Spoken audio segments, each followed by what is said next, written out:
Welcome back to my channel. This is 코인 노마드. 안녕하세요. 코인 노마드입니다. 코인게코 마켓캡이 1조 달러에 딱 머물었습니다. 오늘 비트코인 3.5% 하락하고 이더리움은 2배인 5.4% 하락하면서 전체 시총이 2.8% 하락을 하였는데, 비트코인 차트를 계속 본다면은 어센딩 트라이앵글에서 이렇게 깨진 다음에 또 하나 지지선에서 한번 상승, 다시 떨어지고 있는 이 상황까지 왔습니다. 이 지지선을 깨고 밑으로 내려가는데 비트코인 2만 불을 깨고 내려갈 것인가?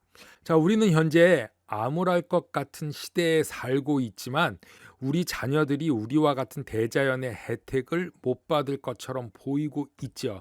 하지만 그레이트 리셋 2025년 이후에는 이 크립토 커런시 같은 신기술이 정착이 되고 새로운 기축국과 함께 새로운 시대가 올 수도 있다고 생각을 합니다. 내일의 비트코인 가격은 알 수 없고 한 치 앞도 못 보는 우리지만 미래는 항상 암울하지만 않을 수 있다라고 말씀을 드리고 싶습니다. 화폐 시스템의 마지막 주기이기도 하지만 새로운 시스템을 앞두고 있기 때문에 1929년과 같은 그 그레이트 리셋 대공황 후에는 새로운 시스템에서 생각보다 암울하지 않게 살 수 있지 않을까, 이렇게 생각을 해봅니다. 마지막 화폐 시스템 주기에서 경제적 혼란이 정치적 혼란으로 이루어질 수도 있고, 많은 개발도상국과 후진국들이 인플레이션으로 인해서 폭동도 일어날 수 있습니다. 그리고 우리가 알고 있는 G7 지도자들조차 하나둘씩 물러나고 있고 이제 손꼽을 지도자들만 남아 있습니다. 이렇게 어려운 상황이지만 항상 어려움 뒤에는 희망적 미래가 보일 수 있습니다. 어제부터 오늘까지 마켓 와치를 보면은 다우가 1000포인트 정도 빠져서 3% 하락을 하였습니다. S&P 500도 3.3%, 비트코인과 상관관계가 높은 나스닥도 거의 4% 가까이 3.4% 빠져서 지속적으로 하락을 하였다. 금값도 1800불 이하로 1750불, 그리고 오일 값이 중요하다고 말씀드렸죠. 92.97로 100달러 밑으로 빠졌다. 진짜 위기가 온다면은 이 오일 값이 적정 수준인 170불, 180불까지 오면은 그때는 디플레이션 속에 인플레이션, 진짜 위기가 온다, 이렇게 말씀을 드렸습니다. 제일 먼저 봐야 될 것은 크립토 시장을 보기 전에 미국 주식 시장을 보는데, 그 전에 또 봐야 될 것을 제가 말씀드렸듯이 첫 번째 금리를 꼭 봐야 합니다. 두 번째 오일 값이 올라가면 안 된다. 금리도 올라가면 안 되지만 오일 값도 올라가면 안 되고, 마지막으로 제일 중요한 것은 환율이라고 했죠. 환율이 올라가면 그때부터 진정한 위기가 시작된다. 금리, 오일, 환율은 제가 늘 말씀드렸던 것이고, 그 다음에 봐야 될 것은 이제 비트코인, 이더리움을 보고 나서 알트코인을 매수할 것인가 매도할 것인가를 결정해야 한다라고 말씀을 드렸습니다. 지난주 바이낸스 CEO 창팽 자오는 뉴욕타임즈에서 보이저와 셀시어스가 자산을 플랫폼에서 판매하는 것에 대해서 논의하기 위해서 바이낸스 측과 접촉한 것을 언급했습니다. 최근 자산 인수 소식, 바이아웃 소식이 보이저 VGX 코인에서 일어났는데 0.3달러에서 0.7달러로 급상승하면서 하루 만에 130%, 2배 이상의 놀라운 상승률을 기록했습니다. 지금 다시 하락해서 0.6달러에 거래가 되고 있는데, 보이저는 부실 자산 구매에 잠재적으로 관심이 있는 88개의 회사 중에 21개가 마케팅 프로세스에 적극 참여했다고 말하고 있습니다. 9월 7일 날 영업 공청회를 개최할 예정이라고 하는데, 이에 대해서 바이낸스 팀도 모든 것에 대화를 열어두고 참여하고 있다라고 말을 하고 있습니다.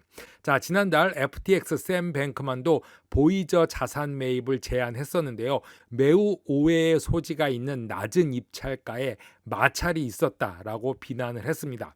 보이저는 프레젠테이션에서 FTX가 제안한 것보다 이미 더 나은 입찰가를 받았다고 언급을 했습니다. 보이저는 이미 FTX의 제안보다 더 높은, 더 나은 마케팅 프로세스를 통해서 다른 곳에서도 입찰을 받았다고 폭스 인터뷰 보도 자료에서 말을 했는데, FTX는 트윗을 통해서 이 보도는 정확하지 않다라고 말을 했습니다. 보이저는 디지털 자산 헤지 펀드 3Arrow 캐피탈 3A씨가 수억 달러 상당의 대출금을 상환하지 못한 후 7월 초 모든 거래 예금 인출을 중단한다고 발표한 후 보이저는 몇 주 후에 파산 신청을 했습니다. 케빈 오리어리는 스탠베리 리서치 인터뷰에서 암호화폐 규제의 부재가 기관 투자가를 방해하기 때문에 비트코인 가격이 정체되고 있다고 말하면서, 비트코인이 일반적인 상황에서 25,000 가격 수준 이상으로 랠리할 수 있는지 능력에 의문을 제기하기 시작했다고 말을 하고 있습니다. 특히 금융 서비스에서 일하는 우리에게 정책은 필요한데, 왜냐하면 기관 투자자들의 관심에 힘이 발휘할 수 있다고 생각하기 때문이며, 거기에 도달하기 위한 정책이 필요하다고 말을 하고 있습니다.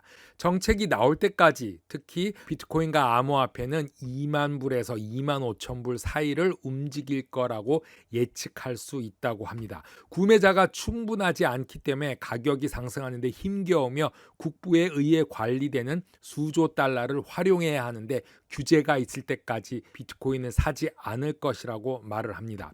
오리어리는 암호화폐 규제 프레임워크 없이 진정한 자산 클래스로 간주될 수 없기 때문에, 크립토는 아직 규제되지 않기 때문에 실제로는 자산 클래스가 아니며 앞으로 2, 3년 동안 규제를 받게 될 것이라고 믿기에, 그때 마침내 제도적 참여를 얻을 수 있을 것이라고 말을 합니다.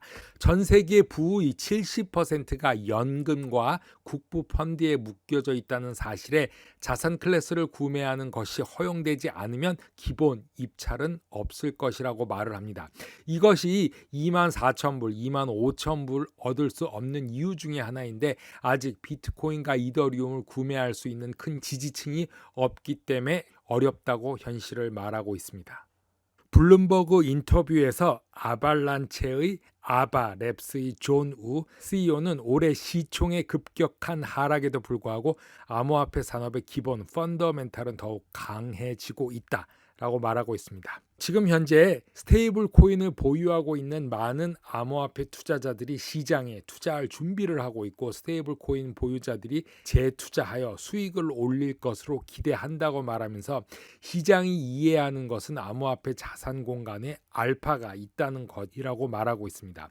기초가 절대적으로 증가하고 개선되고 있고, 테크니컬하게 생각한다면 크립토는 하락했지만 스테이블 코인은 하락하지 않았다고 말하고 있습니다. 이는 많은 사람들이 스테이블 코인을 포트폴리오를 배치하고 있고 하락 시 투자할 준비가 되어 있다는 것을 의미하고, 이더리움과 지분 증명 POS의 합의 메커니즘으로 전환과에 관련해서 나스닥에 대한 이더리움과 비트코인의 위험 상관관계가 현재 0.75 수준에서 떨어지지 않던 간에 이더리움 병합이 수익을 창출하게 될 것이라고 말을 하고 있습니다. 병합은 엄청난 촉매제이고 사람들을 놀라게 할 것이며, 약세 시장의 끝과 암호화폐 공간의 다음 단계에 대해서 논의한다면은 크립토 겨울이 조금 더 길어질 수 있다고 생각은 하지만, 기대하는 것은 새로운 어플리케이션과 비즈니스 운영 방식을 재정의하고 구축될 새로운 프로토콜들이라고, 앞으로 비전이 나쁘지는 않다고 말하고 있습니다. 코인 노마드 오늘은 여기까지 하겠습니다. 감사합니다.